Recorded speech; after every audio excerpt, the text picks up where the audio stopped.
ആയിട്ടാണ് ഇന്ന് പോലീസ് സ്റ്റേഷനിലേക്ക് നമ്മള് യാത്ര നടത്തുന്നത്. പ്രധാനപ്പെട്ട കാരണം രണ്ട് കാരണമാണ്. ഒന്ന്, തുടർച്ചയായി 2 ദിവസമായി നമ്മുടെ ബഹുമാനപ്പെട്ട MP-യെ വടകര വെച്ച് തടയുകയാണ് പരിപാടി വന്നപ്പോൾ DYFIയുടെ ക്രിമിനൽ സംഘം.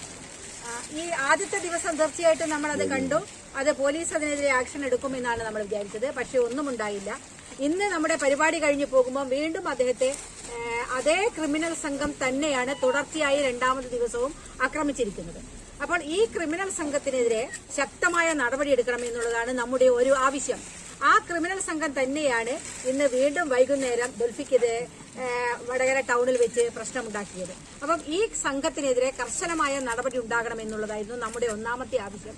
രണ്ടാമത്തെ ആവശ്യം, ദുൽഫിക്കറെ തടഞ്ഞു നിർത്തി വണ്ടി ചാവി വലിച്ചൂരി അത് ക്രിമിനലുകൾക്ക് അടിക്കാനുള്ള സൗകര്യം ചെയ്തു കൊടുത്തു എന്നുള്ള ഒരു പ്രശ്നമുണ്ട്. അതിനെതിരെയും കൂടിയാണ് നമ്മൾ ഇന്ന് ഈ 2 വിഷയം ഉന്നയിച്ചാണ് നമ്മൾ ഈ പോലീസ് സ്റ്റേഷനിലേക്ക് വന്നത്. അപ്പോൾ ആദ്യം SP-യും DYSP ചാർജുള്ള ഒരാളാണ്, അതുപോലെ തന്നെ CI-യും നമ്മളോട് സംസാരിച്ചു. പക്ഷേ ഞങ്ങൾ പറഞ്ഞു ആ ഉറപ്പ് ഞങ്ങൾക്ക് ആവശ്യമില്ല. കാരണം CI-യുടെ ഉറപ്പ് കൃത്യമായി CI പറഞ്ഞു ഞങ്ങൾ നടപടിയെടുക്കുമെന്ന് പറഞ്ഞു. പക്ഷേ നമുക്കത് പോരാ, SP-യുടെയോ DYSP-യുടെയോ ഉറപ്പ് വേണം എന്ന് തന്നെ ഇവിടെ വരണം, അല്ലെങ്കിൽ ആ ഉറപ്പ് വേണം എന്നാണ് ഞങ്ങൾ ആവശ്യപ്പെട്ടത്. അതിന്റെ ഭാഗമായിട്ട് SP സ്ഥലത്തില്ല. പക്ഷേ SP വിളിച്ചിട്ട് പറഞ്ഞു വളരെ കൃത്യമായി ഈ കാര്യത്തിൽ പരിശോധന നടക്കുമെന്നും കുറ്റക്കാർക്കെതിരെ കർശനമായ നടപടി സ്വീകരിക്കും എന്നും SP-യുടെ ഉറപ്പ് തന്നിട്ടുണ്ട്.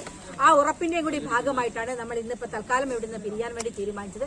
വീണ്ടും ഇതേപോലെ അക്രമങ്ങൾ ഉണ്ടായിട്ട് നമുക്ക് വീണ്ടും ഈ സ്റ്റേഷനിലേക്ക് വരുന്ന ഒരു സാഹചര്യം ഇവിടുത്തെ പോലീസുകാർ ഉണ്ടാക്കരുത് എന്നതാണ് നമുക്ക് ഈ അവസരത്തിൽ അഭ്യർത്ഥിക്കാനുള്ളത്. വളരെ മോശമായ ഒരു സാഹചര്യത്തിൽ വടകരയെ കൊണ്ടുപോകണം. നമ്മൾ DYFIയുടെ ക്രിമിനൽ സംഘം ബോധപൂർവം പ്രശ്നങ്ങൾ ഉണ്ടാക്കി. പക്ഷേ അതിന് മുഴുവൻ പോലീസിന്റെ കൂടി ഒത്താശ ഉണ്ടാകുന്ന ഒരു സാഹചര്യം നമുക്ക് കാണാൻ സാധിക്കുകയാണ്. അങ്ങനെ ഒരു അന്തരീക്ഷത്തിലേക്ക് വടകരയെ കൊണ്ടുപോകാൻ അനുവദിക്കില്ല.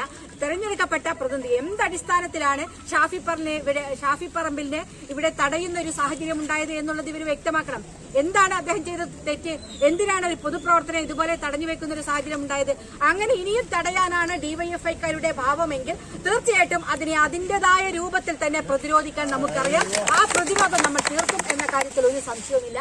ഈ വിഷയത്തിൽ നമുക്ക് SP-യുടെ ഉറപ്പ് തന്നതിന്റെ അടിസ്ഥാനത്തിൽ തൽക്കാലം നമുക്ക് ഇവിടുന്ന് പിരിയാം എന്നുള്ളതാണ് സഖാക്കളോട് സൂചിപ്പിക്കാനുള്ളത്, ഇവിടുത്തെ പ്രിയപ്പെട്ട എല്ലാവരോടും സൂചിപ്പിക്കാനുള്ളത്.